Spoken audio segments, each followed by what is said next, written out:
Well, hello everybody. Pastor Jered here. No, I don't normally wear suits when I do videos. As a matter of fact, I can't tell you the last time I wore a suit. But I want you to know that today is a special day. And see, just in a few moments after this introduction, you're going to see an interview that I did with retired Marine Major John Haynes, a World War II veteran. Special precautions were taken during these quarantine moments. But throughout this experience of getting to know him and his story, his life of faith, his passion for disabled American veterans, as a matter of fact, he designed this pin that I'm wearing. It's such a special moment to consider what he did and the sacrifices that he made. As we head into Memorial Day, I know that there's many of you who have lost a loved one on a battlefield. And we want you to know that we've had special prayer for you, and that we care for you, and that we love you and the sacrifice they made. I'm not sure that I have the right words except to say thank you. Thank you for your sacrifice. Thank you for all that you've done. I hope that you will enjoy this video and that each of you watching know that we have prayed for you and that we love you. Have a wonderful Memorial Day weekend.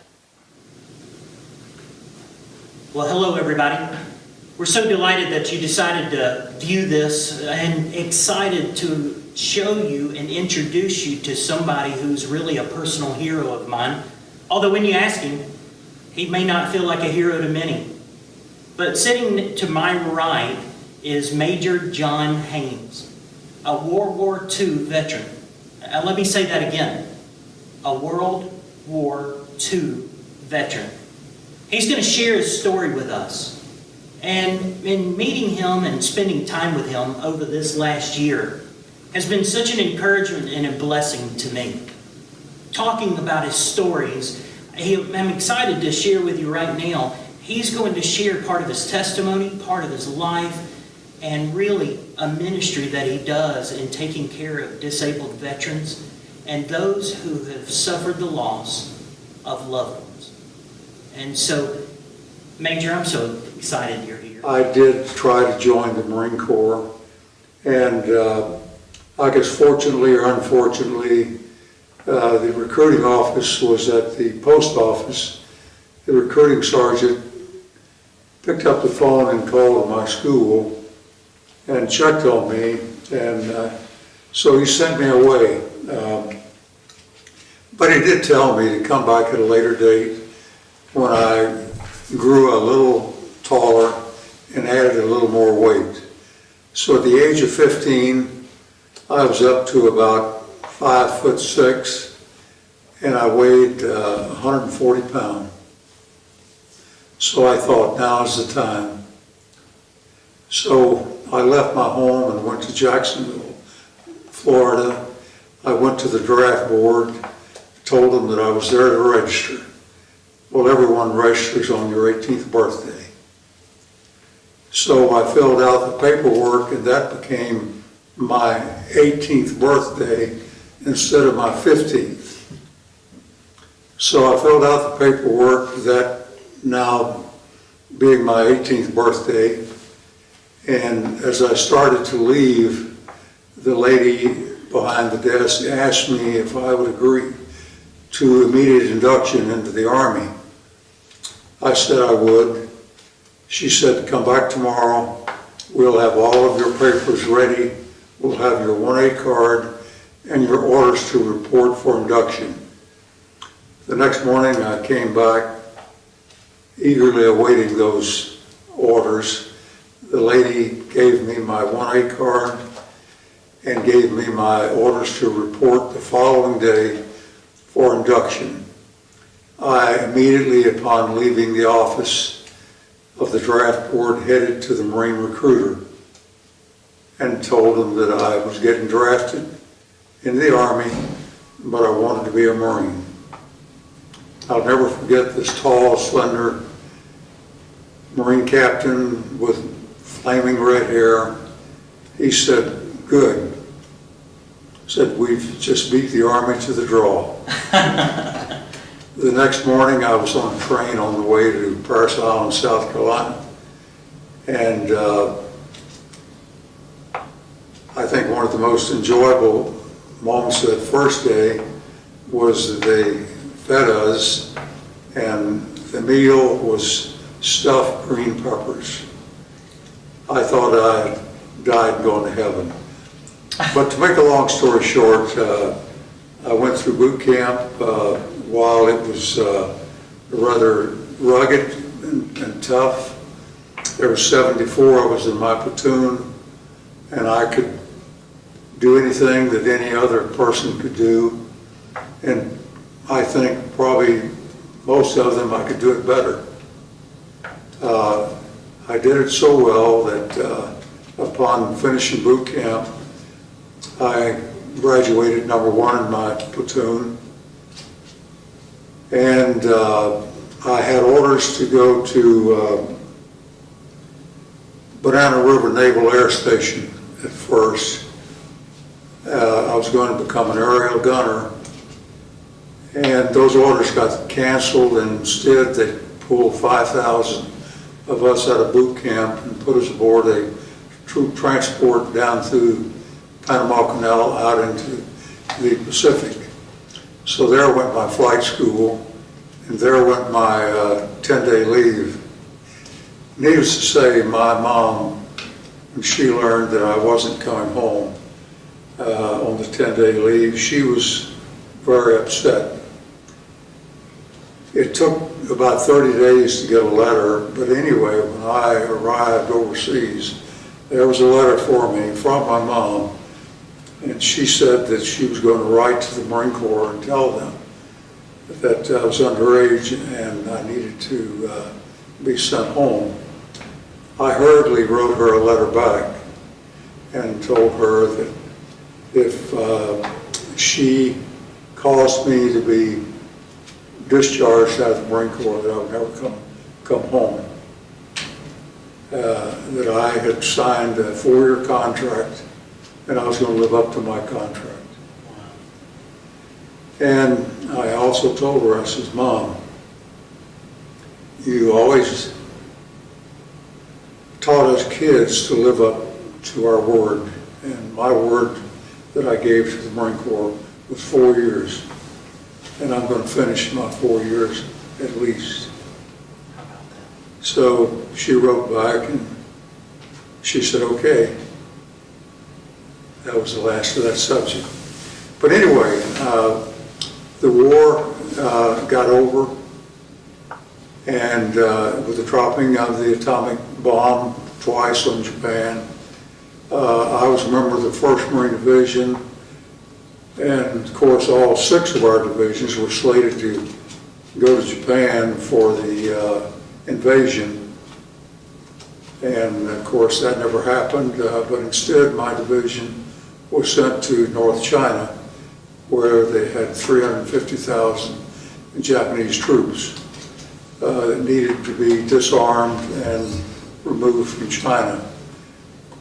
This was a particular situation in that in 1937, Japan had invaded China, and during the Nanking Rape, it was called, there was 14 million Chinese lost their lives. So there was very ill feelings between those 2 countries.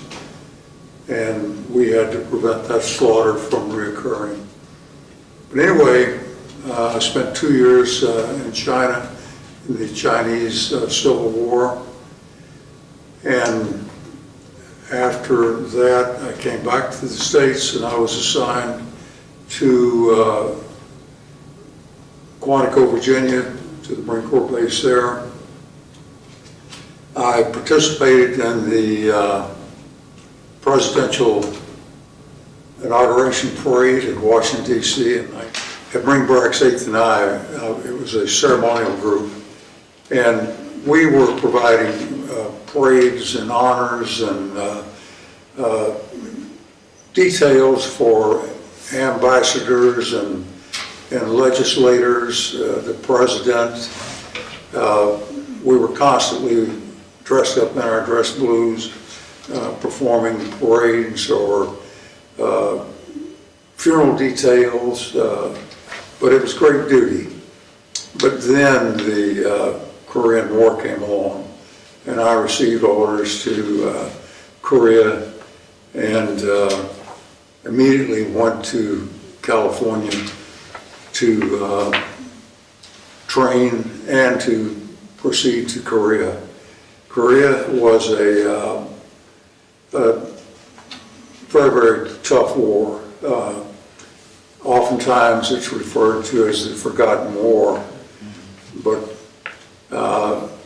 I never forgot it, and I'm sure that there's a lot of Chinese that never forgot the Korean War. It was a very brutal war.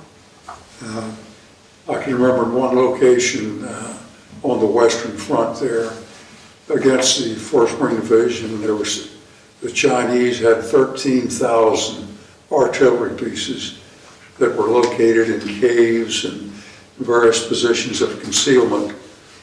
And you could be on a hill that was, say, 200 feet high, and in the course of the night, they could reduce that height by 10 feet. That's how much firepower they had. So it was a brutal war. You heard a lot about the Chosin Reservoir, but that was a 2-week operation. The total Korean War was about 3.5 years. And that was a brutal war, as I mentioned, after the entry of the Chinese government into that fray.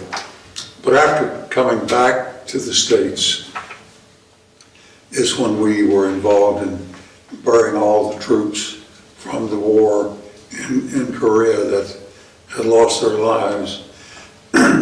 And Pastor, we have discussed several times about my function in the war and how I operated, how I survived, how I held up, what were my thoughts about the war and this sort of thing.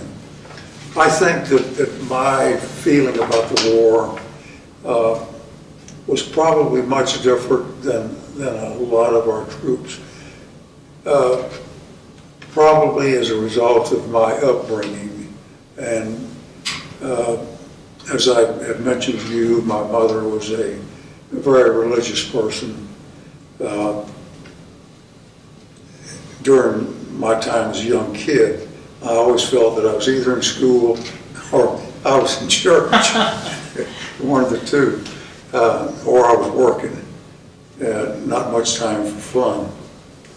But certainly I had a deep belief in the teachings of the Bible, and I think that my feeling was that I was at peace, if you can be at peace in a tragic war like that. I was at peace because I understood in reading the scripture that, we've had wars since the beginning of time. I did feel first very funny about taking another man's life, because I know that that's against the teachings of the Bible.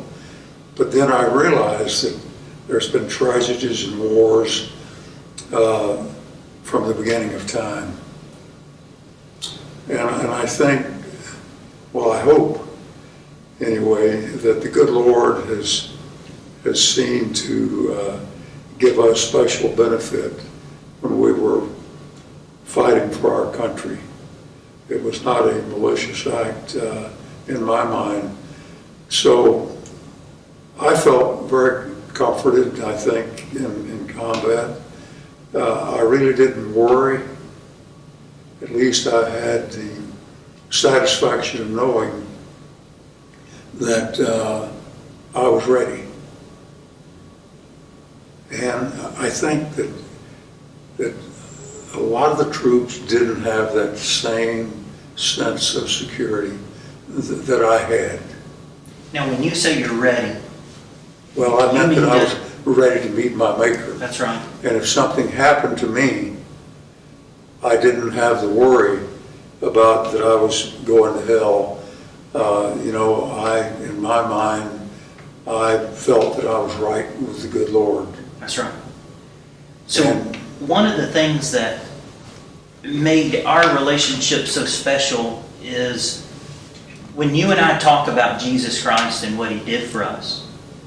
Is that the reason you serve the disabled veterans? Is that the reason you serve these families who have lost loved ones? Well, I think, let me answer that to the best of my ability, and it's probably a confusing reason. At the time of my retirement from my second retirement after I left the federal government, I had been stricken with cancer, and of course I filed for retirement and immediately retired from the government, from civil service at that time. I was working with the Trident submarine program, so I didn't really know if I was going to live 6 months, 6 days, but I knew that I had to retire and get everything in order. And so I did that, and as a part of that, I've had to file for disability compensation from the Veterans Administration. And I was very surprised when I got a letter back, and it said, we have no record that you were in a war, and we have no record that you were wounded. And so I became a little upset. Sure. And of course, I went to headquarters Marine Corps and got my copies of my official record for the VA, and we got that straightened out.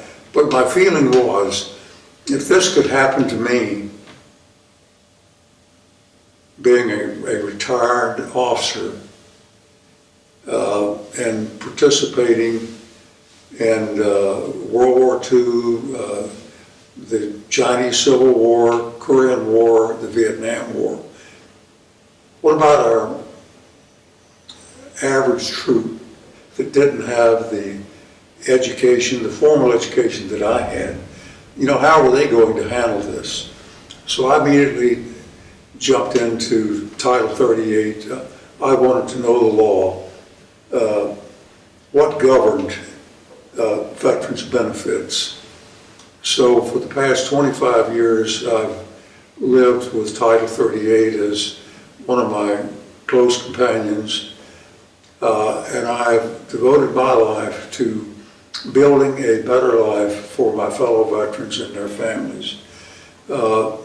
Consequently, I've been able to assist thousands of veterans file their claims for disability, and probably a minimum of 98%, I would say, have achieved their benefits as a result of my efforts and my family's efforts in assisting me in that effort. Because when you're engaged in veterans benefits, it's a family affair. You do it night and day. When I first started, I'd go to bed every night with Title 38 in my hands, studying until I'd fall asleep and it would hit me in the face and wake me up. And but even my wife went to school, service officer school with me. Susan has been a great help, my daughter, in these functions. And it's sort of been my life. for the past 25 years. And I would like to point out that I've never taken the first day's pay or the first bit of remuneration for any expenses that I've incurred as a result of that. I just never have done that. I felt that that should stay in the hands of the veterans. They could help more veterans if they were not paying me. Right. So I've been trying to retire from this effort, or at least slow up, for the past couple of years. I've been very unsuccessful. I was going to say, how's that going for you? And it's not working very well.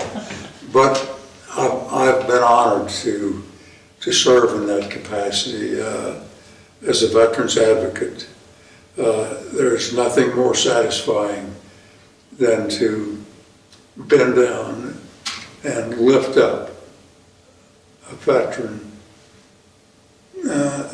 in some cases that have given up all hope. And not only, do we, and I say we, my daughter and I, not only do we help veterans, but along the way we stumble across civilians that have never been in the military that need a helping hand. And we pitch in and go full force, full bore to provide our aid and assistance. And that's our way of, I think, returning to the good Lord for all the favors that He's done for me and my family during my lifetime. And at the age of 90, which I never realized I was going to live this long, and I perhaps would have taken better care of myself had I realized I was going to live this long. But I think it's just been a wonderful way of life. I certainly enjoyed my career as a Marine. I enjoyed my career working with the Naval Submarine Service, and for the past 25 years working as a personal representative with the veterans. It's just been so rewarding, and that's why, as we here today are here to celebrate Memorial Day, I think back of all of those veterans that I've served with, the men that I was privileged to get to know and really become inseparable, a part of. And it leads me to this piece of paper right here that I wanted to read this. And it starts off, all so true, war, comrades, and reunions, the brotherhood. I now know why men who have been to war yearn to reunite, not to tell stories or look at old pictures, and not to laugh or to weep. Comrades gather because they long to be with the men who once acted as their best, at their best. Men who suffered and sacrificed, who suffered and who were stripped of their humanity on many occasions. I did not pick these men. They were delivered by fate and the military. But I know them in a way that I know no other men. I have never given anyone such trust. They were willing to guard something more precious than my life. They would have carried my reputation and the memory of me. It was part of the bargain which we all made. The reasons we were so willing to die for one or another.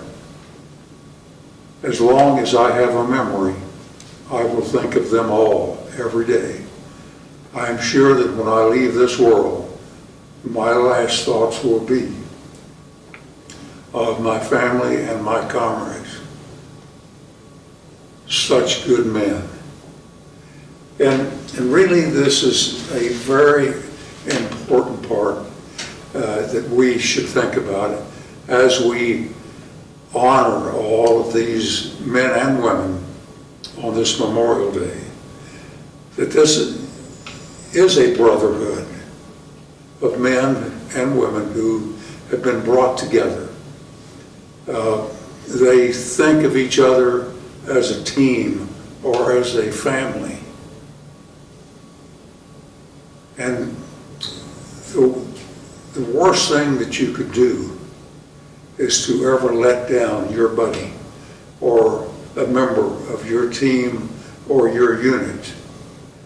And particularly in combat, this is why I know, particularly in the Marine Corps, that we were so successful in battle is because you would not, did not, dare not ever let down your buddy or your man. Oftentimes, I, as a leader, and the second half of my career, I served as an officer. And I know that I would always expose myself more so than expose one of my men, for several reasons. First of all, I was always the most highly trained person in my unit. And the latter part of my career, I was in explosive ordnance disposal, which is where you disarm munitions which have not functioned as intended. To my knowledge, now remember I've been retired 45 years, but to my knowledge, I'm now the only living man, particularly I think Marine, that ever worked on a live, functioning nuclear weapon and disarmed it. Had I not successfully disarmed it, I would not be here. So that's what I found myself doing. Most of my career was I would always lead from the front. That's the way I was taught, that's the way I was trained. And I considered it an honor to do that. And the little article that I, excuse me, just wrote or just read, such good men, where do we find them? And I'm deeply honored to have served with, alongside of these great men. Absolutely. One of the powerful things that you need to understand is in meeting Major Haynes, what they did for us in this celebration of Memorial Day is they gave their life so that we at church have freedom. And in America, we have freedom. We have the ability to proclaim the name of Jesus. We have the ability to celebrate all the things that He's done with no fear. And so you may be viewing this today thinking about the virus. You may be thinking about your loved ones and your friends. But let me challenge you today. Would you take a moment and reach out to a loved one who has lost someone in battle? And maybe they're not just fighting for their country, maybe they're fighting for their family or fighting a disease of their own. But would you reach out to them? Would you love on them? Would you encourage them? And for those who have lost loved ones, would you write them a letter? Send them a message. would you make a phone call to them and tell them thank you? I know you want to do more, but today let's start with a thank you. And while you're doing that, would you give a great thanks to Jesus Christ for giving his life for you and for me? And so that the great peace that Major Haynes talked about, the hope that we have shared, we have a great expectation that he's going to come back and get us. And he's going to do it soon. And so may God bless you. And may you have a terrific Memorial Day. Thank you.